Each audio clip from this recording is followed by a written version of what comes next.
Hello students, welcome to Pariksha coach wings to your dream. तो दोस्तों, जैसा कि आपकी डिमांड पर मैं इंजीनियरिंग ड्राइंग या इंजीनियरिंग ग्राफिक्स की क्लासेस आपको दे रहा हूं। आप लोगों को कमेंट आए थे, आप लोगों ने कहा था कि इंजीनियरिंग ड्राइंग के ऊपर क्लासेस दीजिए, तो वही मैं आपके लिए चला रहा हूं। पिछले लेक्चर में मैंने आपको जो है डायमेंशनिंग के बारे में बताया था। डायमेंशनिंग कितने टाइप की होती है, प्लेसिंग ऑफ डायमेंशनिंग, डायमेंशन को कैसे प्लेस करते हैं, इसके दो तरीके बताए थे मैंने आपको, अलाइन सिस्टम, यूनिडायरेक्शनल सिस्टम, दोनों system for linear and angular dimension. ठीक है, उसके बाद टर्मिनोलॉजी मैंने डायमेंशन की बताई थी। अगर आपने वो पुराना लेक्चर नहीं देखा है तो पहले उस पुराने लेक्चर को देख लें। ठीक है दोस्तों, तबीयत थोड़ी सही नहीं है तो आवाज में थोड़ा सा आज आपको इशू हो सकता है, लेकिन कोई दिक्कत नहीं, सब सुनाई देगा, समझ में आएगा।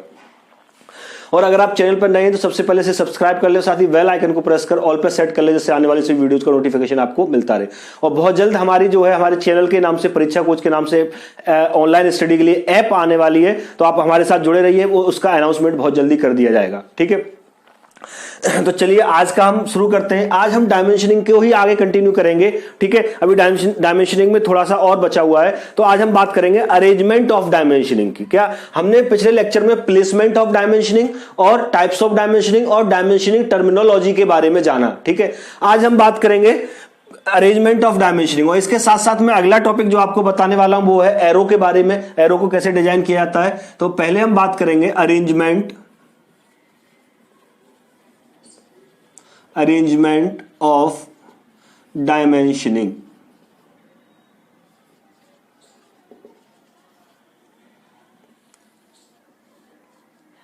अरेंजमेंट ऑफ डायमेंशनिंग के बारे में बात करेंगे। देखिए, प्लेसिंग ऑफ डायमेंशन तो दो तरीके की होती है, अलाइन सिस्टम, यूनिडायरेक्शनल सिस्टम। मैं पिछले लेक्चर में एलेबोरेट करके बताया आपको, आई थिंक आपको समझ में आ गया होगा। ठीक है, लाइक शेयर करते रहे, उसमें कंजूसी ना करें, ज्यादा से ज्यादा शेयर करें, ज्यादा से ज्यादा लाइक करें। ठीक है, अब बात आती है कि अलाइन सिस्टम और यूनिडायरेक्शनल सिस्टम। इसमें मैंने आपको बताया था कि यूनिडायरेक्शनल सिस्टम जो है वो ओल्ड मेथड है, उसको कम यूज किया जाता है, कॉमनली अलाइन सिस्टम यूज किया जाता है। बाकी आपके मन के ऊपर है, जो आपसे बोला जा रहा है वो यूज करो, दोनों तरह का बता दिया।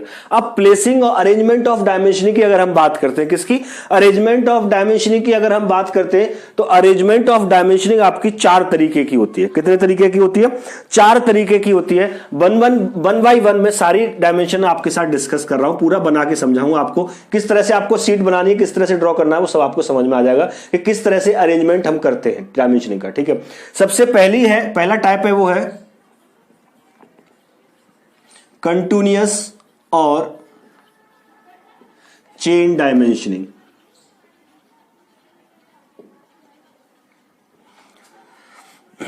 कंटिन्यूअस और चेन डायमेंशनिंग, सबसे पहला टाइप है कंटिन्यूअस और चेन डायमेंशनिंग।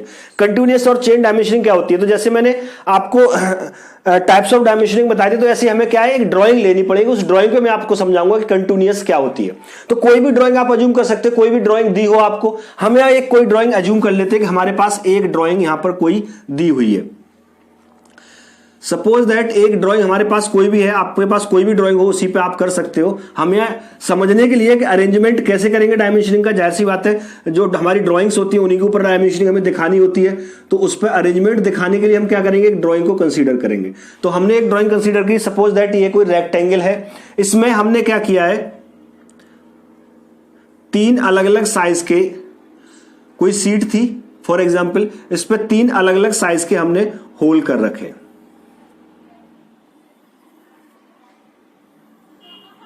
ठीक है, इस टाइप से तीन अलग अलग टाइप के होल कर रखे हैं। ठीक है, इनका डायमीटर कुछ न कुछ होगा। ठीक है, इनका डायमीटर कुछ न कुछ होगा। डायमीटर को दिखाने का तरीका अलाइन सिस्टम में और यूनिडायरेक्शनल सिस्टम में सेम होता है, वो मैं पिछले लेक्चर में आपको बता दिया था। ठीक है, अब देखिए डायमेंशनिंग, इसका सेंटर कुछ होगा, तो इसके सेंटर से यहां पर हम क्या करेंगे, एक लाइन खींच लेंगे।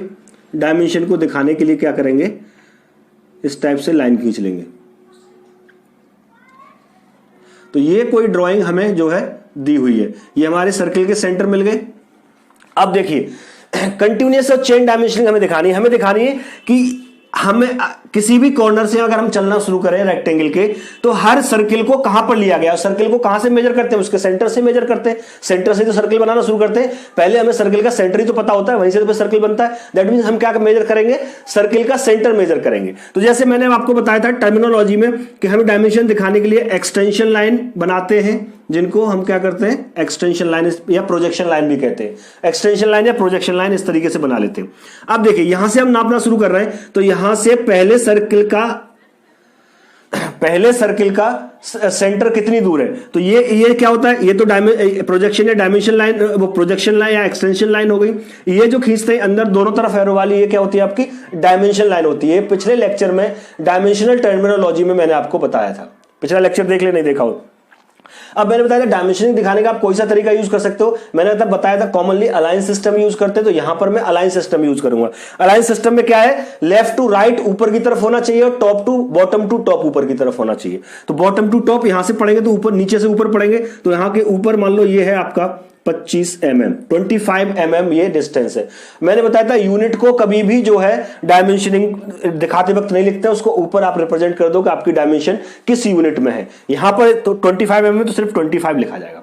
अब कंटिन्यूअस और चेन डायमेंशनिंग क्या कहती है कि अगले मेजरमेंट हम वहीं से करेंगे जहां से हमने छोड़ा, लगातार कंटिन्यूअस। चेन क्या होती है, एक कड़ी डाली, फिर इसी के बाद यहां दूसरी कड़ी पड़ती है, जहां दूसरी कड़ी खत्म होगी वहां से तीसरी कड़ी पड़ेगी, जहां तीसरी कड़ी खत्म होगी वहां से चौथी कड़ी पड़ेगी। इसी टाइप से चेन बनती है। तो चेन का मतलब है एक के बाद ही। अब अगले जो सर्किल का सेंटर नापेंगे हम, वो हम कहां से नापेंगे, जहां से ये खत्म हुआ, ये यहां खत्म हुआ है, तो यहां से अब ये कितना होगा, ये हम डायमेंशन लाइन खींच दी, ये हमारी प्रोजेक्शन या एक्सटेंशन लाइन है। ठीक है, ये मान लो 50 mm है। कितना है, 50 mm है। ठीक है, सॉरी कुछ भी मान सकते हो, अभी हमारे पास कोई डायमेंशन नहीं है। 30 mm है। ठीक है, क्या है, 30 mm है। 30 mm मान लो, 50 मान लो, कुछ भी मान लो, हमारे पास अभी कोई डायमेंशन नहीं है। ठीक है, अब अगले इस सर्किल का सेंटर कहां होगा, तो हम क्या करेंगे, अब यहां जहां से खत्म हुआ है वहीं से आगे शुरू करते हैं। तो ये वाली डायमेंशन यहां से खत्म हुई है, तो यहीं से आगे शुरू करेंगे, डायमेंशन लाइन यहां से यहां तक खींच देंगे। कितना है, मान लो ये 30 है। अब इस सर्किल के सेंटर से रेक्टेंगल का आखिरी कोना कहां तक है, जहां से खत्म हुआ है वहीं से शुरू करेंगे। यहां से खत्म हुआ है तो यहीं से यहां से डायमेंशन लाइन खींच देंगे, मान लो ये 25 mm। तो ये जो आपको दिखा दिया, ये इसको बोलेंगे हम कंटिन्यूअस और चेन डायमेंशनिंग। अब समझ में आ गया हो कंटिन्यूअस और चेन डायमेंशनिंग क्या होता है, कोई डाउट नहीं होना चाहिए, मेरे ख्याल से क्लियर समझ में आ रहा होगा। डायमेंशनिंग जहां से शुरू करेंगे और जहां खत्म होगी, उससे अगले पार्ट की डायमेंशनिंग वहीं से स्टार्ट करेंगे जहां पहले वाले की खत्म हो रही है। ठीक है, फिर उससे अगले वाले की जहां उससे पहले वाले की खत्म हो रही है। कंटिन्यूअस इस तरीके से करते चले जाएंगे, तो ये क्या हो जाएगी, आपकी चेन डायमेंशनिंग हो जाएगी। ऐसे ही अगर इधर दिखाना हो तो एक्सटेंशन या प्रोजेक्शन लाइन खींच लो पहले आप। ठीक है, क्या करो, प्रोजेक्शन लाइन खींच लो। अब इस तरह से दिखाते, तो मैंने कैसे बताया था, ये तो bottom to top align system कर रहे हैं हम, तो ये तो बॉटम टू टॉप हो गया। अब यहां से देखेंगे तो लेफ्ट टू राइट, अब देखिए राइट टू लेफ्ट, ये राइट है, ये आपका लेफ्ट है, तो राइट से लेफ्ट की तरफ चलेंगे। तो देखिए राइट से लेफ्ट की तरफ ऐसे देखेंगे तो डायमेंशन लाइन कैसे खींचेगी, ऐसे। तो यहां से इस कोने से हमने शुरू किया था, इस कोने से यहां तक मान लो कितना है, 25 mm है। कितना है, 25 mm। अब यहां से यहां तक नापना है, तो जहां ये खत्म होगा वहीं से आगे नापेंगे। ये कहां खत्म हो रहा है, यहां, तो अगली डायमेंशन लाइन यहां से बनना शुरू होगी यहां तक। ये मान लो कितना है, 25 mm। ये डायमेंशन हमारी अज्यूम की हुई है, हमारे पास कोई ड्राइंग नहीं है, हमने समझाने के लिए एक ड्राइंग अज्यूम की गई है, आप कुछ भी मान सकते हैं। ठीक है, तो अब क्लियर है कंटिन्यूअस या चेन डायमेंशनिंग क्या होती है। इसमें एक के बाद एक, जहां इससे पहले पार्ट की डायमेंशनिंग खत्म होगी, उससे अगले पार्ट की डायमेंशनिंग उसी के बाद शुरू कर दी जाएगी। इसको हम बोलेंगे कंटिन्यूअस या चेन डायमेंशनिंग, कंटिन्यूअस और चेन डायमेंशनिंग। ठीक है, दूसरा टाइप इसका, हम इसके दूसरे टाइप की बात करते हैं। दूसरा टाइप है इसका डायमेंशनिंग का, वो दूसरा टाइप है आपका dimensioning from a common feature.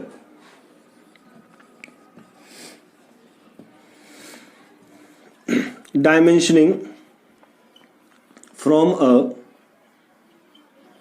common feature। Dimensioning from a common feature, ये किस तरीके से करते हैं। अब देखिए dimensioning from a common features जो आपकी है वो भी दो तरीके से। अब जैसे कंटिन्यूअस और चेन डायमेंशनिंग थी, ये तो इसका तो एक ही तरीका करने का जो मैंने बता दिया, लेकिन dimensioning from a common feature है वो आपकी दो तरीके से की जाती है। कैसे की जाती है, दो तरीके से की जाती है। तो इसके पहले टाइप की अगर हम बात करें, कैसे पहले टाइप की हम बात करें, तो इसका जो पहला टाइप होगा वो होगा प्रोग्रेसिव और पैरेलल डायमेंशनिंग। क्या होगा, प्रोग्रेसिव और parallel dimensioning. Dimensioning from a common feature का जो पहला टाइप है वो है प्रोग्रेसिव और पैरेलल डायमेंशनिंग। अब देखिए समझना दोनों चीज को, पहले तो हमारे पास डायमेंशनिंग को दिखाने के लिए एक ड्राइंग होनी चाहिए, तो जो ड्राइंग हमारी ऊपर है इसी को हम दोबारा अज्यूम कर लेते हैं। क्लियर है? जो ड्राइंग हमारी ऊपर है इसी को हम दोबारा अज्यूम कर लेते हैं कि सेम ड्राइंग है, इसी में अगर हम इस वाली टाइप से अरेंजमेंट करें तो कैसे होगा। तो मान लो यही ड्राइंग है हमारे पास, जो ऊपर है वही ड्राइंग अज्यूम कर लेते हैं। कोई भी ड्राइंग हो सकती है जिस पे आपको डायमेंशनिंग दिखानी है, या समझाने के लिए मुझे एक ड्राइंग अज्यूम करनी पड़ेगी, तो मैं कोई भी एक ड्राइंग जो है अज्यूम कर ले रहा हूं। तो जो ऊपर वाला हमने एक ड्राइंग बनाई है उसी को हम देख लेते हैं। तो इसमें क्या था, 3 अलग अलग साइज के हमने होल क्रिएट किए थे इस तरीके से।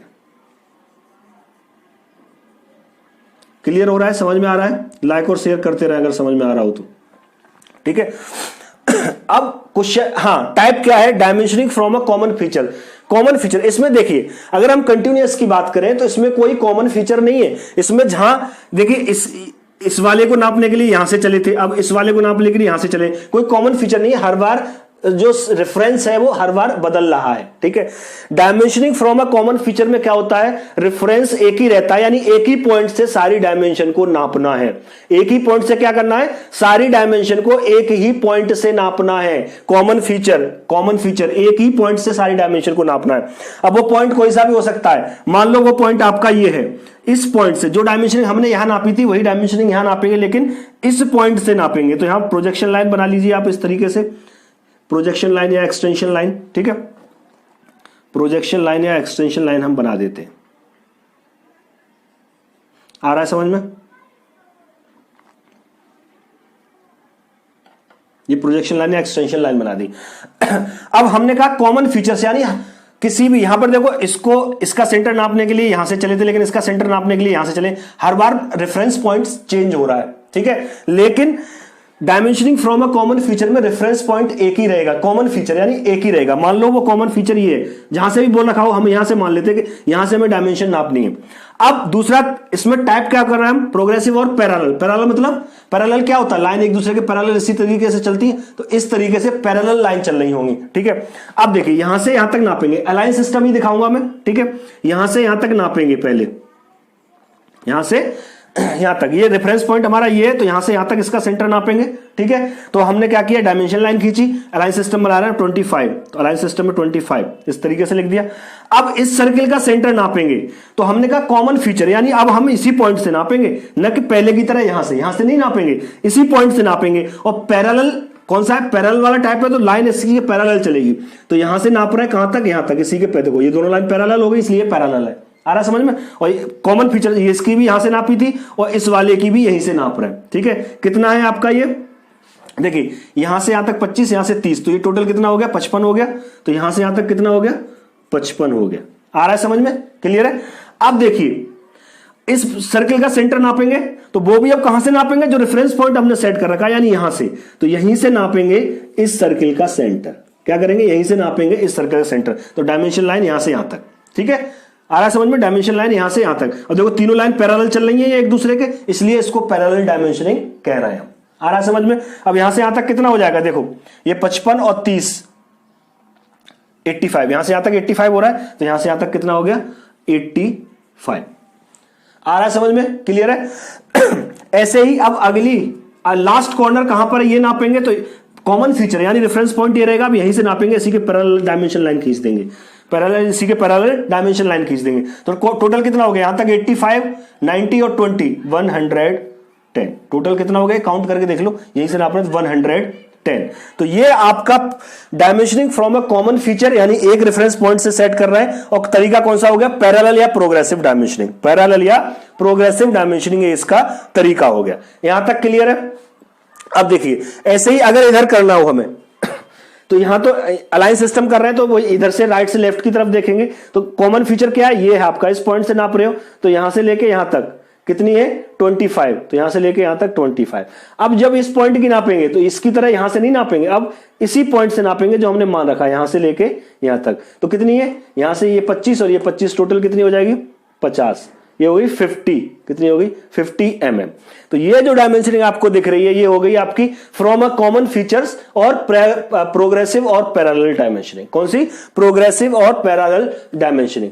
क्लियर होगा, बिल्कुल कोई डाउट नहीं होना चाहिए, बिल्कुल समझ में आ रहा है तो लाइक और शेयर करते रहें, ठीक है। दूसरा तरीका इसका है, दूसरा जो तरीका होता है वो होता है सुपर इंपोज्ड रनिंग डायमेंशनिंग। कौन सा होता है? Super imposed. इसी में मैं आगे बता देता हूं। अगला तरीका होता है इसका बी, कॉमन फीचर का बी पार्ट, कॉमन फीचर का B part, super impose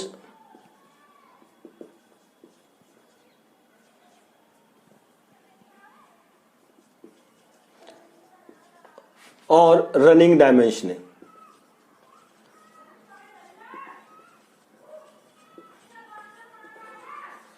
super impose और रनिंग डायमेंशनिंग।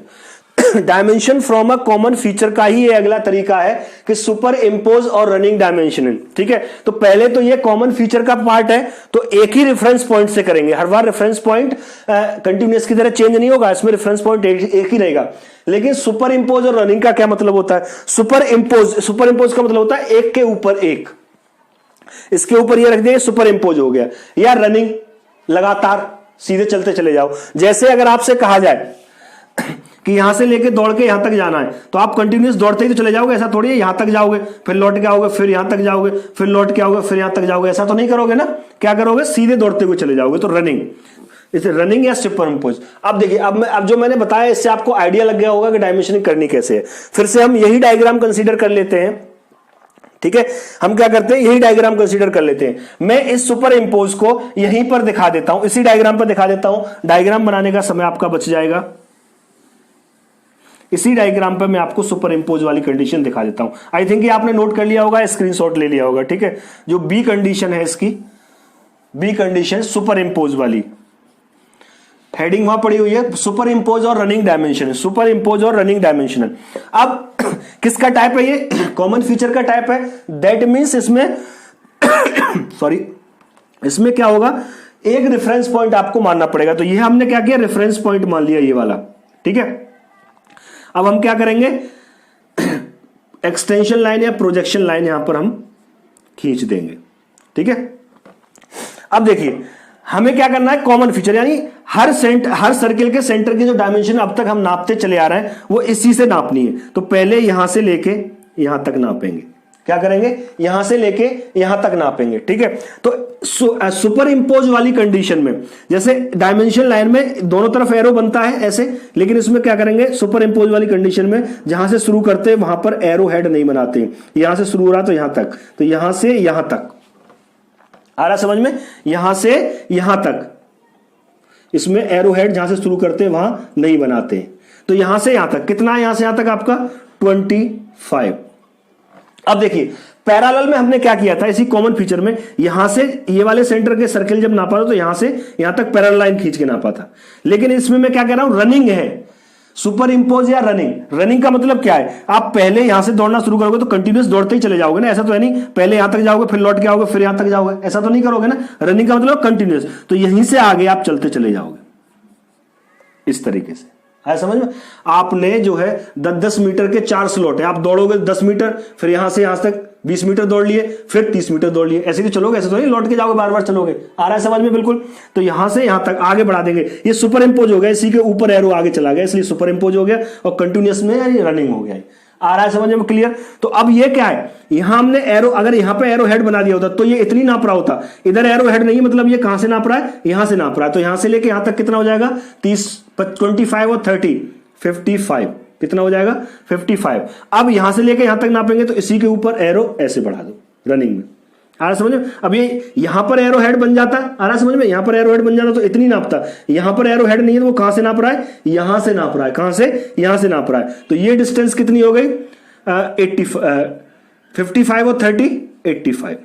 कितनी होगी, 85। अब यहां से लेके, अब कॉमन फीचर तो ये नापनी, तो यहां से लेके कहां तक नापनी है, यहां तक नापनी है। इसी के ऊपर सुपर इंपोज करते चले जा रहा है, रनिंग कंटिन्यूअसली जैसे चलते चले जा रहा है। तो यहां से लेके यहां तक टोटल कितनी है आपकी है, 1110। कितनी है, 1110। तो ये समझ में आ गया, कॉमन फीचर से कर रहे हैं लेकिन किस तरीके से, सुपर इंपोज या रनिंग डायमेंशनिंग सिस्टम से। किससे, सुपर इंपोज या रनिंग डायमेंशनिंग सिस्टम से इसको कर रहे हैं, ठीक है। अब सॉरी, इस वाली कंडीशन को देखें तो यहां से राइट टू लेफ्ट देखेंगे, ये कॉमन फीचर है। तो यहां से जहां से शुरू करते हैं वहां पे एरो हेड नहीं बनाते, एरो हेड का बनाएंगे जहां तक नाप रहा है, तो यहां तक नाप रहे हैं, यहां बनाएंगे। क्लियर है? कितना है? 25। अब यहां से लेके यहां तक, तो इसी के ऊपर सुपर इंपोज यहां तक, यहां से लेके यहां तक कितना है? 25 और 25 50 50 mm। तो ये समझ में आ गया कंडीशन। तो सुपर इंपोज, कॉमन फीचर से सुपर इंपोज या रनिंग डायमेंशन किस तरीके से की जाएगी, बिल्कुल क्लियर होना चाहिए। बिल्कुल क्लियर है, समझ में आ रहा है? ठीक है, लाइक और शेयर करते रहे। ये तो हो गया आपके दो टाइप। ठीक है, ये डायग्राम आप बनाते जाइए, स्क्रीनशॉट लेते जाइए, नोट करते जाइए, आपको काम आएगा जब आप ड्राइंग करोगे तब। ठीक है, तीसरी कंडीशन है कंबाइंड डायमेंशनिंग। तीसरा टाइप जो है इसका, जो तीसरा टाइप है इसका, तीसरे टाइप की बात करेंगे हम। तीसरा टाइप है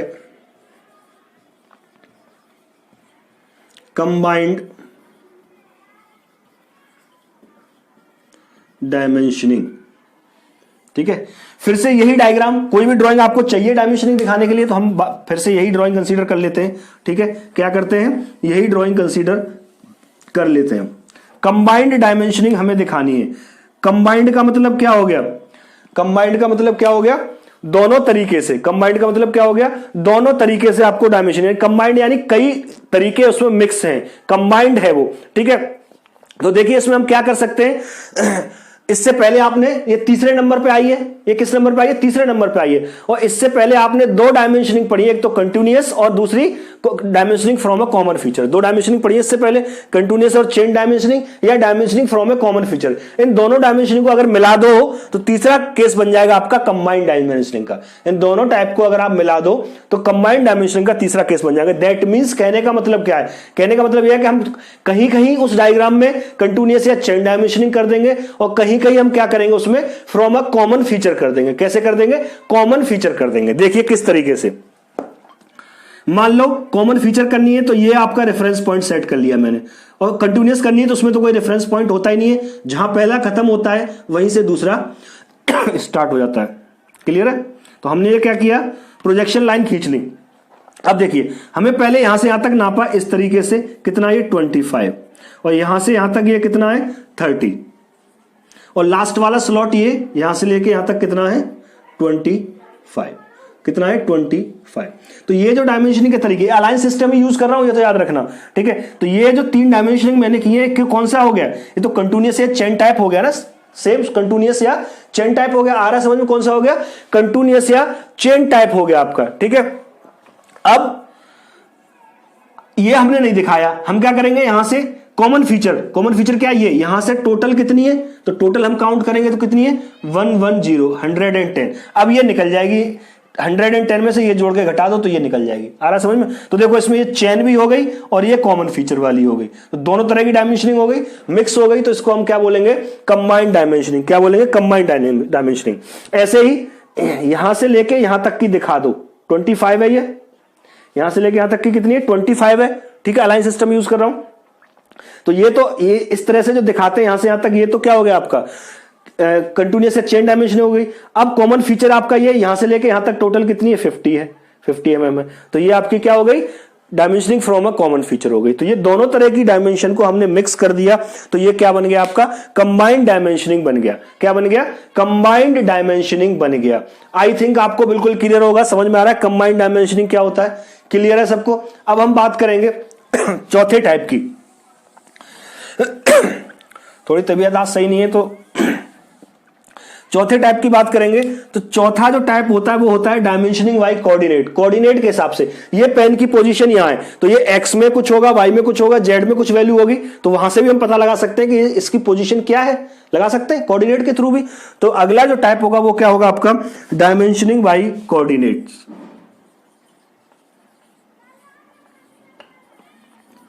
dimensioning by coordinates.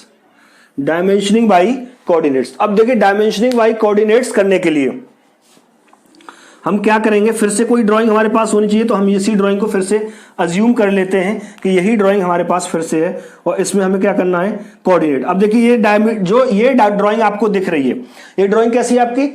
Two dimensional है, मैक्सिमम 3 डायमेंशनल हम पढ़ते हैं, 2 डायमेंशनल ड्राइंग है। तो 2 डायमेंशनल ड्राइंग में बेसिकली हम क्या मानते हैं, एक एक्स एक्सिस होता है जो हॉरिजॉन्टल होता है और एक वाई एक्सिस होता है जो पेपर के परपेंडिकुलर। ठीक है, एक्स और वाई 2 एक्सिस मानते हैं। अब देखिए इसमें डायमेंशन को कैसे दिखाएंगे कि ये सर्किल कहां पर है, तो ये एक्स में कितना है और वाई में कितना है। Is that clear? ये एक्स में कितना है और वाई में कितना है। तो ऐसे ही तो हमें पता चलेगा कि इसकी डायमेंशनिंग क्या है, इसकी डायमेंशनिंग, इसकी पोजीशन क्या है। तो हम क्या करेंगे, एक टेबल बनाएंगे, यहां पर एक टेबल बनाएंगे। ठीक है, टेबल में हम क्या लिखेंगे, एक्स कोऑर्डिनेट, बाई कोऑर्डिनेट और उसका डायामीटर। डायामीटर को किससे रिप्रेजेंट करते हैं, डायामीटर को फाई से रिप्रेजेंट करते हैं। ये मैं पिछली बार भी बताया था, डायामीटर को किससे रिप्रेजेंट करते हैं, फाई से रिप्रेजेंट करते हैं। 1 2 3 3 सर्किल है हमारे, 3 सर्किल की पोजीशन में मतलब बतानी है, तो 1 2 3 इस तरीके से आप यहां पर लिख लेंगे। ठीक है, क्या करेंगे, 1 2 3 इस तरीके से आप यहां पर लिख लेंगे। अब देखिए ये वाले सर्किल का सेंटर एक्स में, एक्स वाला ये वाला डायरेक्शन है, वाई वाला ये वाला डायरेक्शन। तो एक्स में कितना है, एक्स में यहां से नापोगे तो कितना है, ये 25। तो एक्स का कोऑर्डिनेट क्या हो गया, 25। बाई का यहां से यहां चलोगे ये, तो बाई का हमने अभी एज्यूम नहीं किया था, हमें जरूरत नहीं पड़ी थी। तो ये वैल्यू कुछ होगी, मान लो ये वैल्यू क्या है, 25 ही है। देखो ये वाली वैल्यू, ये वैल्यू क्या है, सेंटर पर 25 है, तो बाई की वैल्यू होगी 25। इसका डायमीटर हमने नहीं दिखाया था, डायमीटर दिखाने का कॉमन तरीका है, मैंने आपको बताया था, इस तरीके से आप डायमीटर दिखा सकते हो।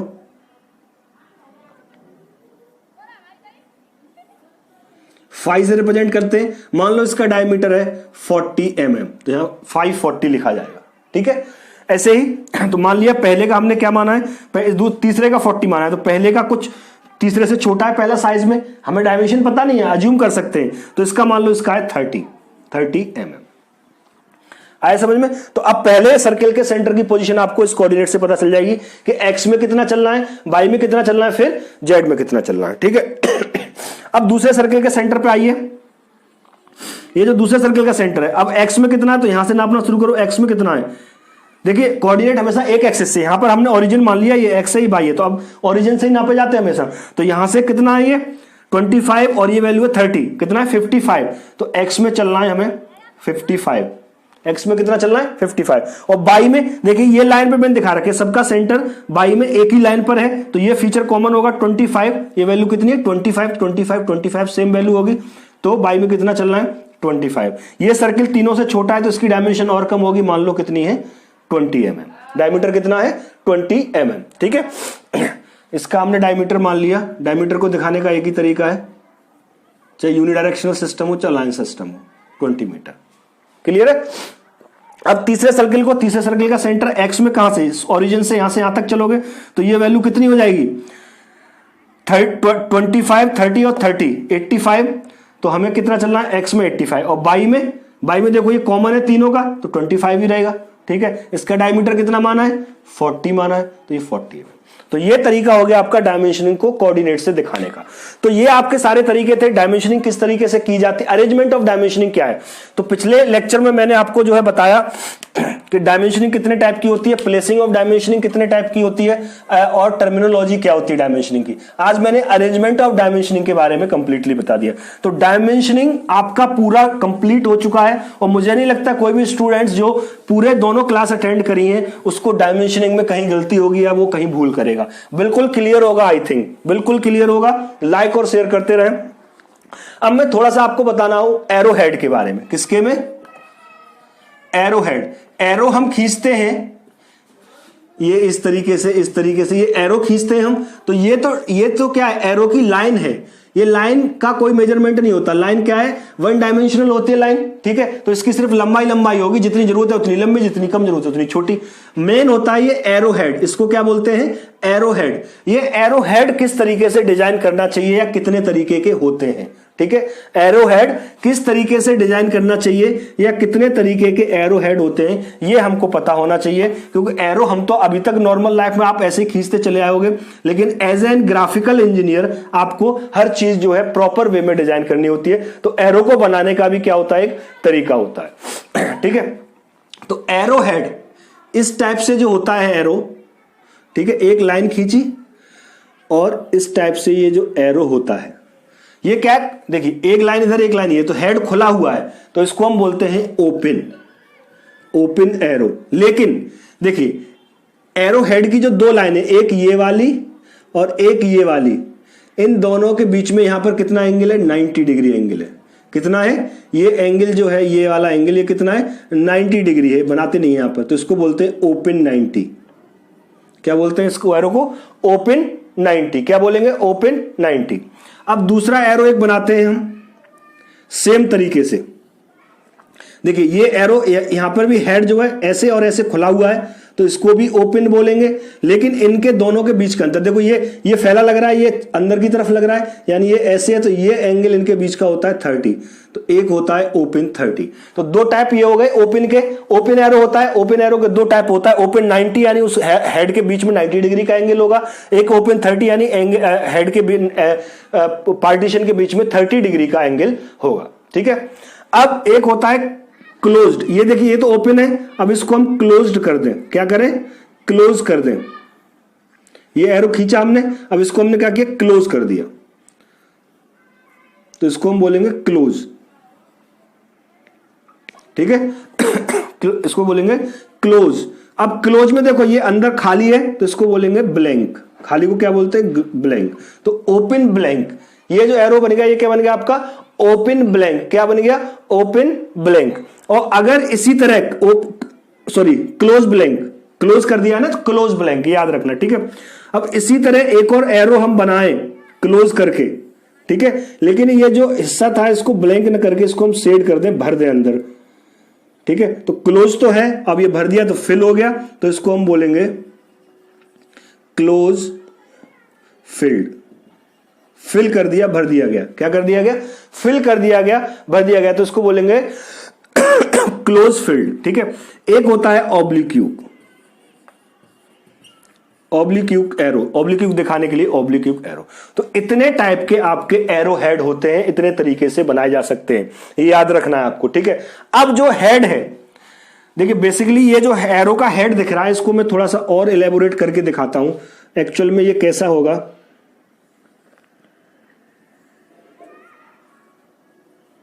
इस तरीके से होगा एरो हेड आपका, समझ में आ रहा है। देखिए ये जो हेड दिख रहा है आपको, ये वाला हिस्सा क्या है, एरो हेड है आपका। देखिए ये यहां से यहां तक, ये क्या है, इसकी डेप्थ है, क्या है, डेप्थ है। और यहां से यहां तक ये क्या है, इसकी लेंथ है। आ रहा समझ में, ये क्या है, इसकी लेंथ है। ये इसकी डेप्थ है एरो हेड की, और ये इसकी लेंथ है, कितना लंबा है और कितना मोटा है, यही तो। अब इसको बनाने का भी एक तरीका होता है कि कितना लंबा और कितना मोटा, यानी डेप्थ क्या होनी चाहिए और लेंथ क्या होनी चाहिए। तो डेप्थ अगर x है, हमने मान लिया, हमें अभी वैल्यू नहीं पता, अगर डेप्थ अगर x है तो इसकी लेंथ जो है 3x होनी चाहिए।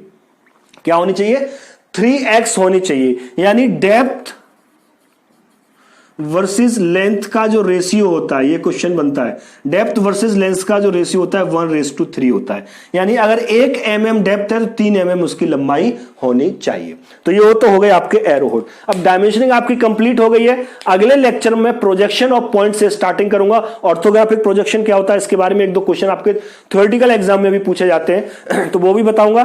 और आपके जो है फिर प्रोजेक्शन ऑफ पॉइंट स्टार्टिंग करूंगा। ठीक है, तो लाइक शेयर करते रहे, सब्सक्राइब नहीं किया तो सब्सक्राइब कर लें। बीटेक डिप्लोमा वाले दोनों स्टूडेंट्स देख सकते हैं, दोनों के लिए यूजफुल है। ठीक है, मिलता हूं अगले लेक्चर में, तब तक के लिए नमस्कार।